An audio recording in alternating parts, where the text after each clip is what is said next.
Nunca imaginé que una decisión tomada en silencio cambiaría mi vida para siempre. Me llamo Valeria. Y durante años fui la sombra de todos.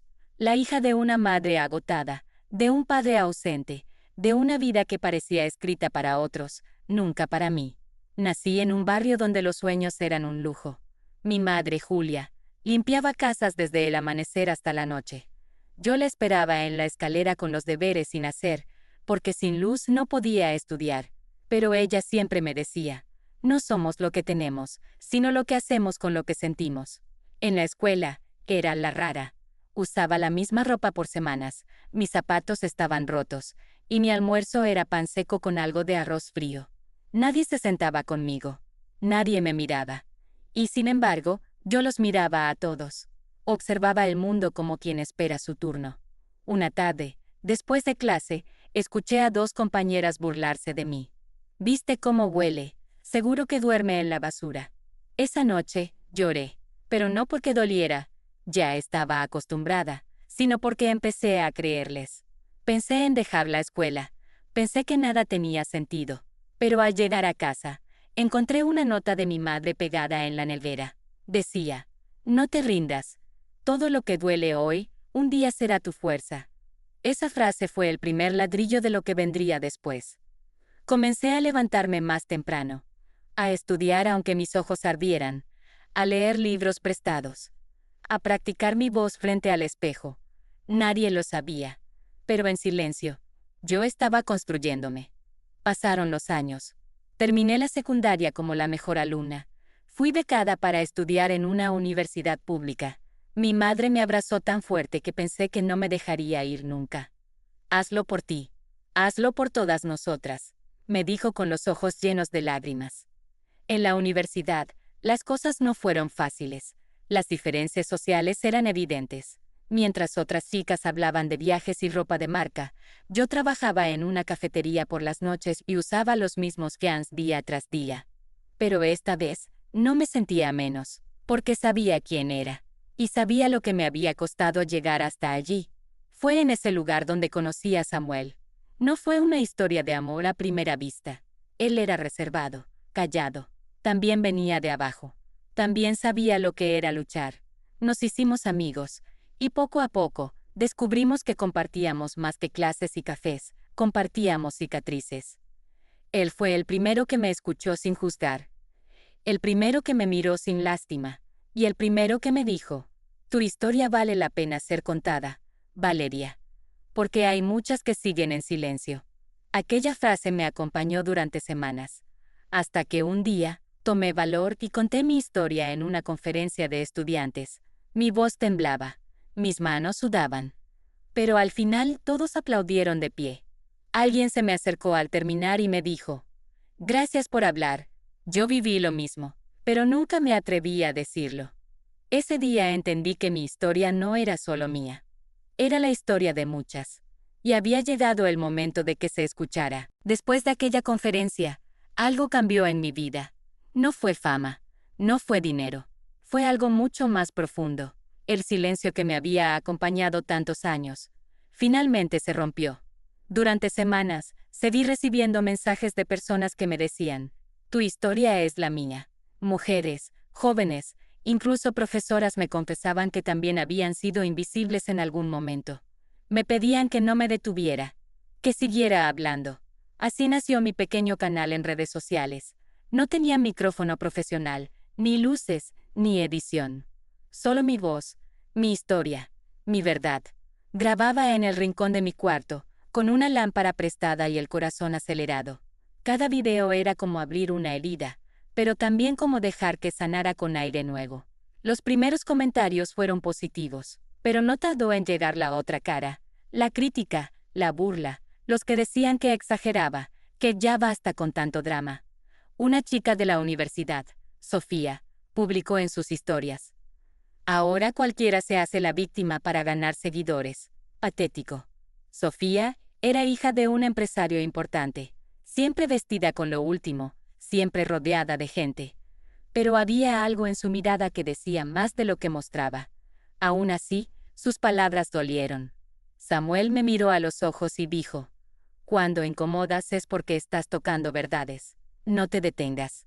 Decidí seguir. Y un día, uno de mis videos fue compartido por una fundación internacional. Las vistas se multiplicaron. Mi bandeja de entrada explotó. Y de pronto, ya no solo hablaba con chicas de mi país. Me escribían desde Colombia, Perú, México, Argentina. El mundo se abría. Pero también los ataques. Crearon una cuenta falsa para difamarme. Compartieron fotos viejas mías, burlándose de mi ropa, de mis dientes torcidos, de mi casa. Uno de los mensajes decía: ¿esta es tu heroína? Parece sacada de un basurero. Esa noche lloré, mucho. Me pregunté si valía la pena. Pero entonces recordé algo que mi madre me había dicho cuando era niña. La gente feliz no daña a los demás, hija. Solo los que llevan algo roto por dentro. Respiré hondo. Me sequé las lágrimas. Y al día siguiente, subí un nuevo video. No respondí con odio. Respondí con historia. Conté sobre el día que llevé arroz con pan en una bolsita, mientras todas las demás comían en la cafetería. Conté sobre cómo mi mamá me curaba los pies con sal cuando no teníamos medicina. Conté sobre cómo una vez dormimos con velas porque nos cortaron la luz. Y terminé diciendo: si sobrevivía a eso, también puedo con sus palabras. Y si alguna vez tú pasaste algo parecido, no estás sola. Ese video fue el más visto hasta ese momento. Las redes se llenaron de personas compartiendo sus propias memorias. Se creó una cadena, un movimiento, una especie de revolución silenciosa de todas las que habían callado demasiado. Pero mientras todo eso ocurría, Sofía me observaba desde la distancia. Hasta que un día se me acercó, en el pasillo de la universidad. No creas que esto va a durar, Valeria. Todos se olvidan de las víctimas cuando aparece alguien más interesante. No supe qué responder. Solo la miré a los ojos. Y vi algo extraño. Miedo. No a mí, sino a lo que representaba. Yo era su espejo, y eso era algo que no podía soportar. A partir de ese momento, comenzó una nueva etapa. No solo hablaba por las redes. Me invitaron a dar charlas en colegios, en ferias, incluso en un congreso juvenil. Cada vez que me subía a un escenario, recordaba a esa niña que lloraba en la escalera de la escuela, sin saber que algún día su voz cambiaría vidas. Pero sabía que todo lo que sube puede caer. Y lo que no esperaba era que el golpe vendría de alguien cercano. Durante semanas, todo pareció avanzar como un sueño. Las invitaciones no paraban. Cada charla terminaba con abrazos, lágrimas, palabras sinceras. Me decían que mi voz les daba fuerza, que yo decía lo que ellas no se atrevían a decir. Empecé a creer, por primera vez en mi vida, que tal vez estaba haciendo algo realmente importante. Pero la vida siempre prueba a quienes comienzan a brillar. Una mañana, en medio de una entrevista en vivo por redes, alguien envió un mensaje en los comentarios. ¿Y si todo esto es un sob? ¿Y si esta chica solo se inventó su historia? Al principio pensé que era solo un troll más, pero no. La cuenta desde la que escribieron era de Lucia, una antigua amiga de la infancia. Lucia había sido una de las pocas personas que me escuchaba cuando nadie más lo hacía. Compartíamos meriendas, nos escapábamos de las burlas juntas. Pero hace años que no hablábamos. Yo creía que la distancia había sido natural. Ahora entendía que no. Ella no vivió nada de eso como dice, escribió. Siempre quiso llamar la atención. Está usando a su madre para ganar fama. Las palabras me atravesaron, no por el ataque, sino por el origen. Porque la traición que duele no es la de un enemigo, es la del que conoció tus lágrimas. El video se viralizó. Algunos comenzaron a dudar, me dejaron de seguir, y yo me quebré. Durante 2 días, no salí de mi habitación, no comí, no hablé. Solo miraba al techo, preguntándome si todo se venía abajo. No por lo que decían, sino porque sentía que me habían arrancado algo. Mi madre intentó hablarme. Samuel vino a verme, pero le pedí que se fuera. Necesitaba estar sola. En la noche del segundo día, abrí mi celular y vi un video. Era una grabación que una chica, Laura, me había enviado. En él, contaba cómo sus padres la encerraban en casa para que no hablara con nadie. como solo tenía mi voz como consuelo por las noches. Si tú callas, nosotras también perdemos nuestra voz, decía en el video. Y entonces entendí. No podía rendirme. No cuando por fin había una red de mujeres rompiendo el silencio. No cuando por primera vez sentía que no estaba sola. Tomé mi cuaderno, comencé a escribir. Y esa madrugada, grabé el video más sincero de mi vida. Sin maquillaje, sin luces, sin introducción. No soy perfecta. No soy un ejemplo. Soy solo una mujer que se cansó de tener miedo. Conté todo, incluso mis dudas. Hablé de Lucia, pero no para atacarla, sino para decir que entendía que a veces el dolor ajeno nos confronta tanto que queremos destruirlo. No me molesta que digan que soy débil. Me dolería más convertirme en alguien que hace daño para sentirse fuerte. El video explotó. No como los anteriores. Este no generó solo admiración, generó respeto. La Fundación Internacional me llamó. Querían que coordinara un ciclo de encuentros con jóvenes. Me ofrecieron recursos, apoyo, voz. Acepté. Pero con una condición. Quiero que las protagonistas no sean figuras públicas. Quiero que sean chicas como yo. Que no tengan micrófono, pero sí historia. Y así fue. En cada encuentro, una nueva joven contaba su dolor, su proceso, su lucha. Y yo solo estaba ahí para abrazarlas. Para decirles, te creo, no estás sola. Pero algo me inquietaba. Sofía seguía en la universidad. No decía nada, no escribía nada, pero me miraba con una intensidad que no sabía cómo interpretar.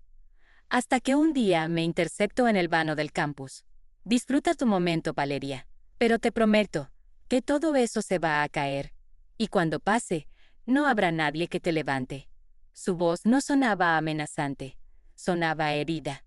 Y en ese momento, entendí que ella no me odiaba. Se odiaba a sí misma por no haber sido capaz de hablar primero.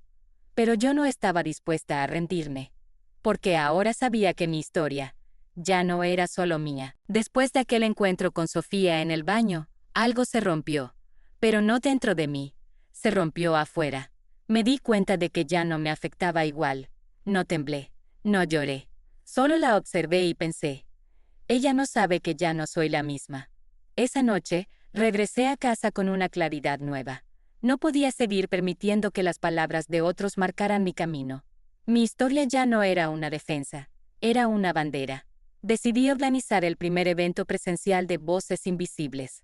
Sería abierto, gratuito, en un centro cultural que nos prestaron con ayuda de la Fundación. Quería reunir a chicas que habían contado sus historias en el canal y darles un espacio para hablar frente a otros. Pero apenas publiqué la invitación, comenzaron los ataques. Comentarios como, pura basura emocional. Y ahora se cree activista. Va a llenar el lugar de víctimas inventadas. Y el peor, si siguen así, alguien debería callarlas a todas. Reporté todo. Bloqueé. Silencié. Pero el miedo apareció igual. El miedo por las chicas, por sus voces, por lo que podrían hacerles.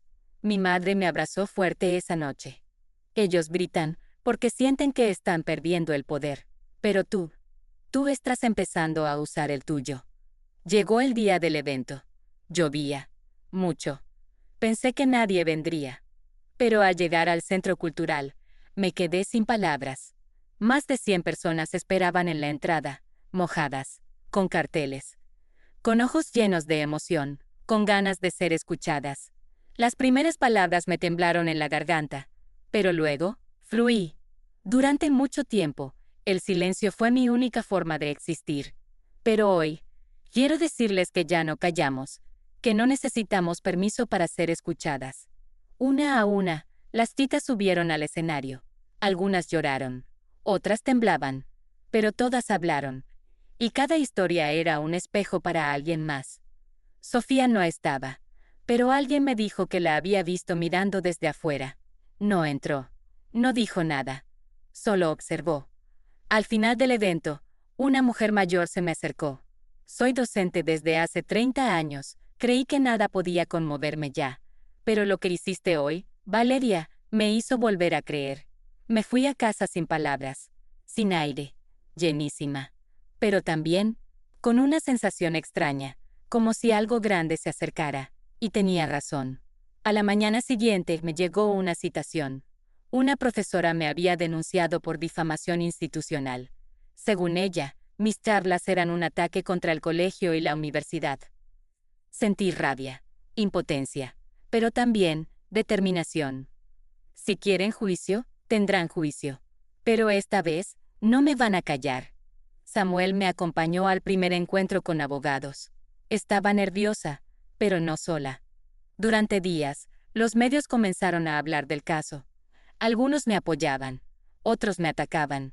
Me llamaron niña problema, activista sin preparación, la cara del resentimiento social.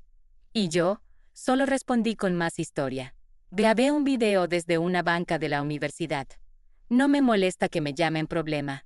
Me molesta que sigamos fingiendo que el silencio es la solución. Ese video se volvió tendencia. Más jóvenes comenzaron a contar sus experiencias con docentes abusivos, instituciones indiferentes, silencios impuestos por miedo. Y sin quererlo, habíamos iniciado algo más grande que nosotras mismas. Pero mientras eso pasaba, Sofía volvió a aparecer. Me esperó al final de una clase. Esta vez, no había odio en su mirada, solo una tristeza inmensa. Yo también fui callada, Valeria, pero nunca tuve tu valor. No supe qué decir. Solo la miré, y entendí que a veces, ganar, no es gritar más fuerte, es sostener la mirada. La guerra apenas empezaba, pero ahora no estaba sola. Éramos muchas, y ya nadie iba a silenciarnos. El día de la primera audiencia llegó más rápido de lo que esperaba. Me desperté con el estómago cerrado, las manos frías, la cabeza dando vueltas. Había dormido poco. Mi madre me preparó té, pero no pude tomarlo. Respira, hija. Ya pasaste cosas peores. Esto también lo vas a enfrentar.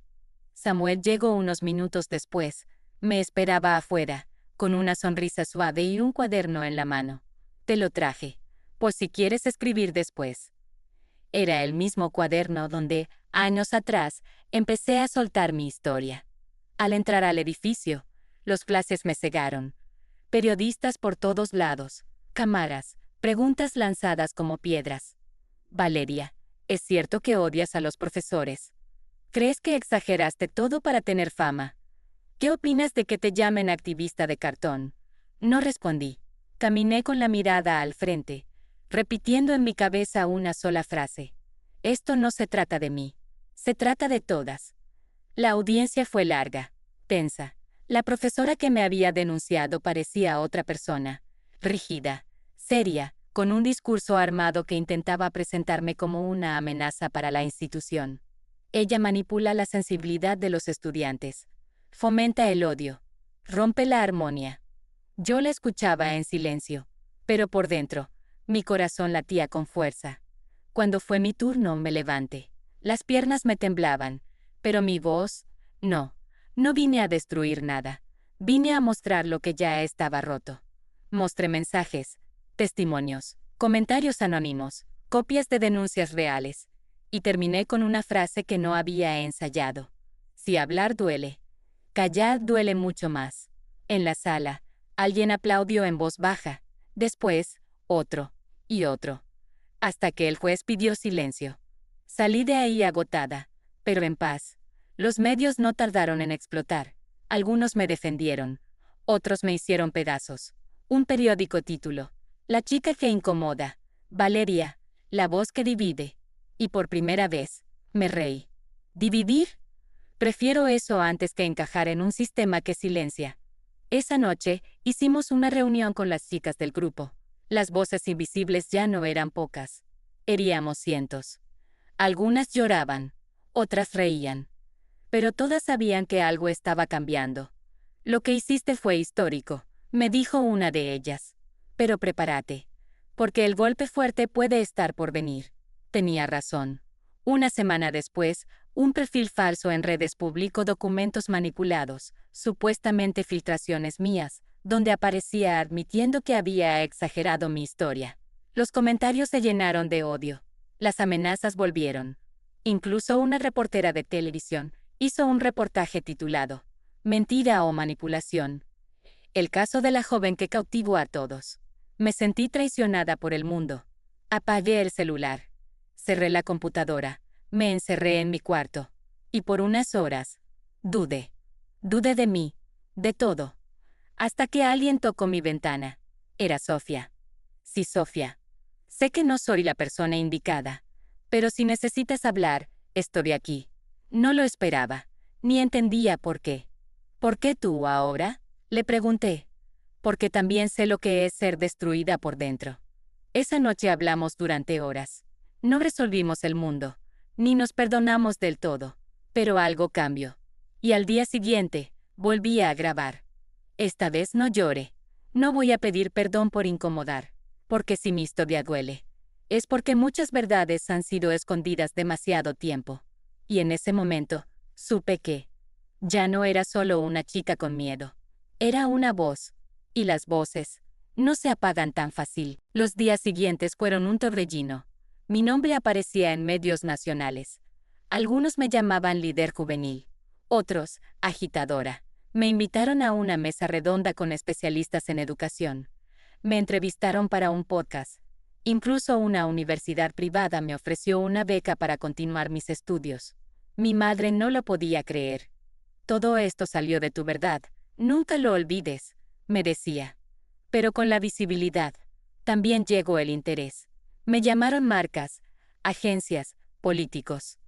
Querían que apoyara causas, que promocionara campañas, que grabara videos con guiones armados.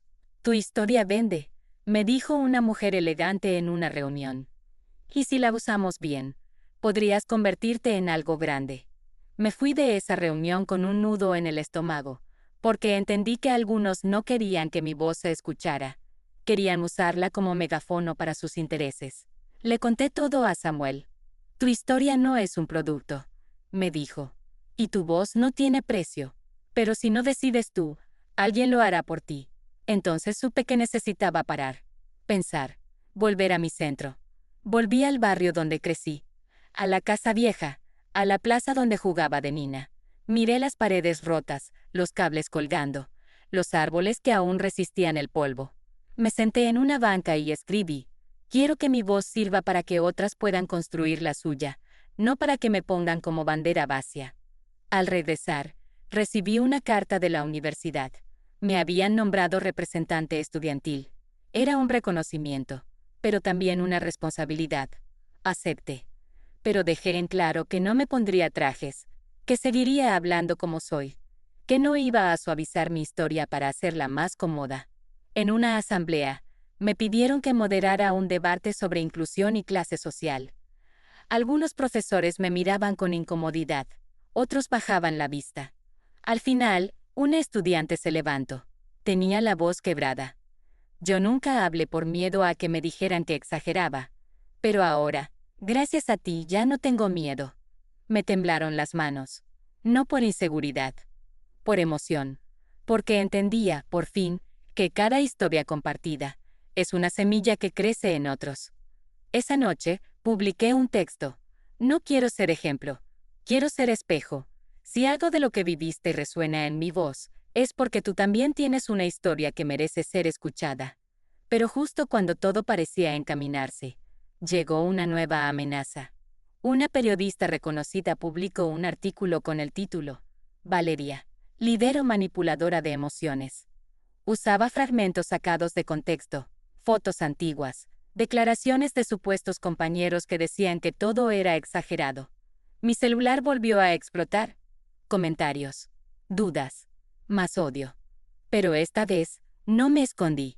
Convoqué a una rueda de prensa, no para defenderme, sino para poner límites. Mi historia no es perfecta, no es limpia, pero es real.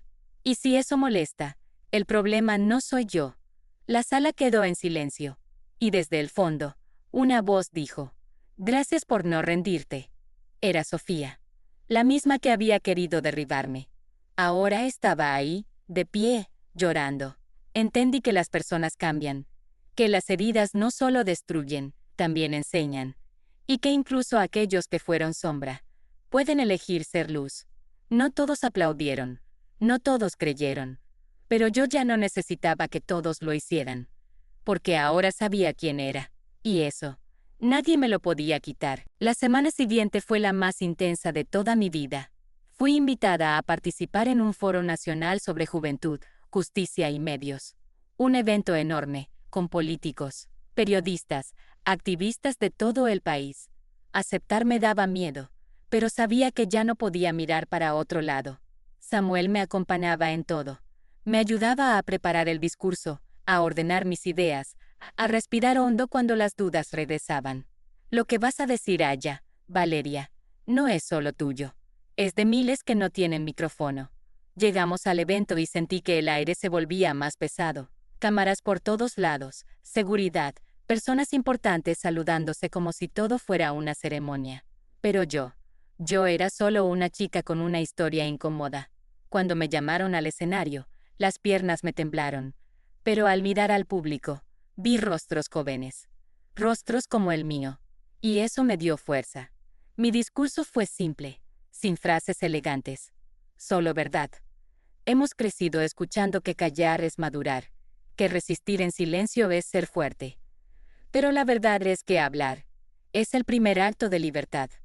Al terminar, hubo un aplauso largo, pero no de todos.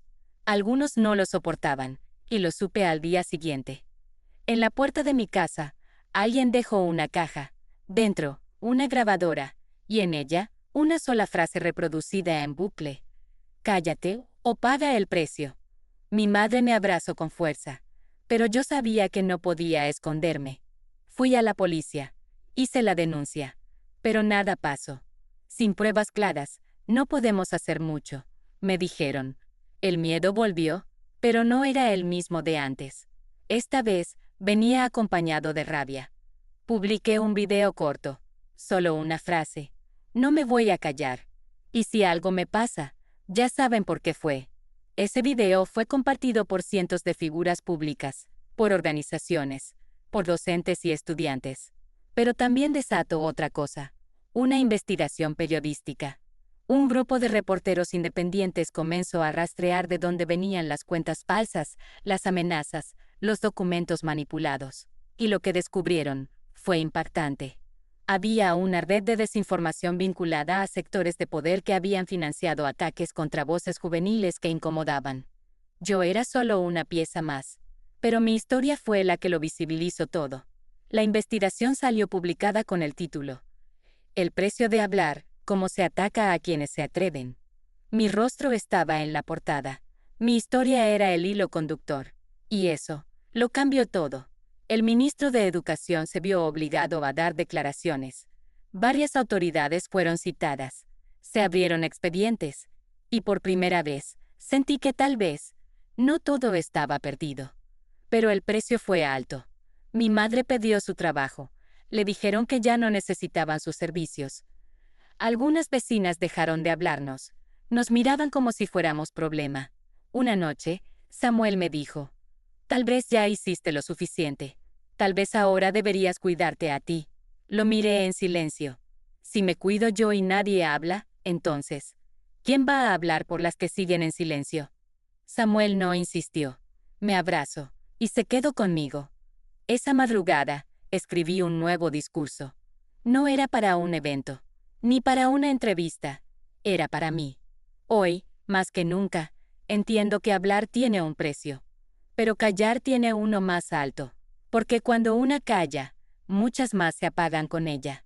Y mientras lo leía, supe que el final aún no había llegado.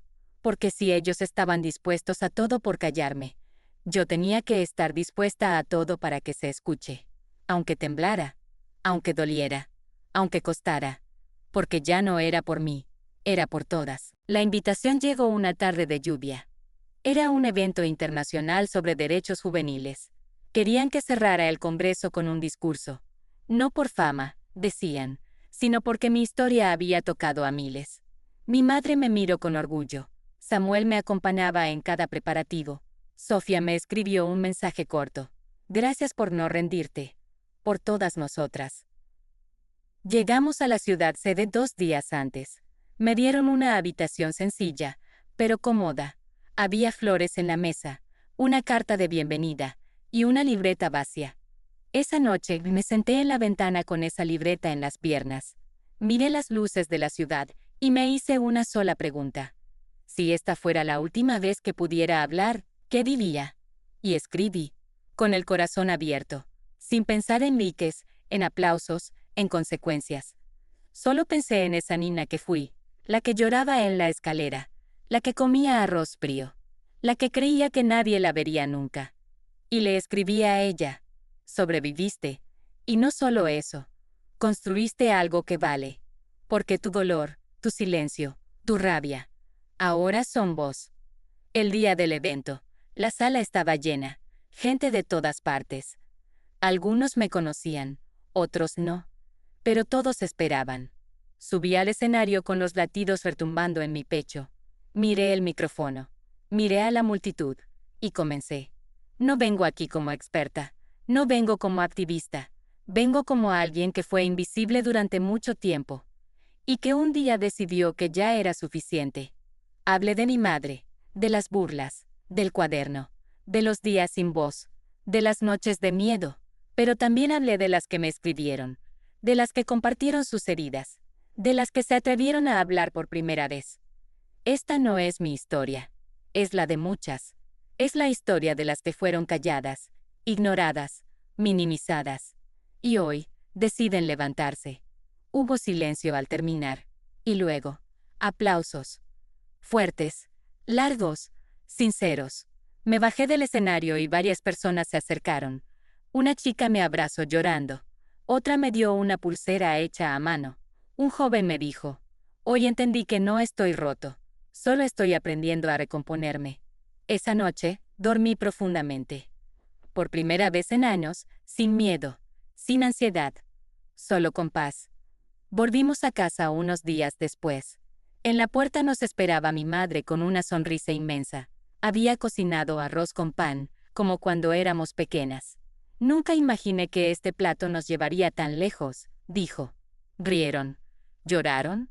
Brindamos con jugo barato y alma llena. Tiempo después, creé una fundación. No lleva mi nombre, porque no es sobre mí. Se llama Semillas que Resisten.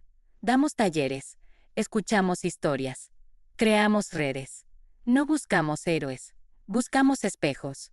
Una tarde, años después, me invitaron a una escuela para hablar con chicas de 13 años. Les conté mi historia. Al final, una de ellas, con voz bajita, dijo, yo también como arroz frío. Y supe que todo había valido la pena.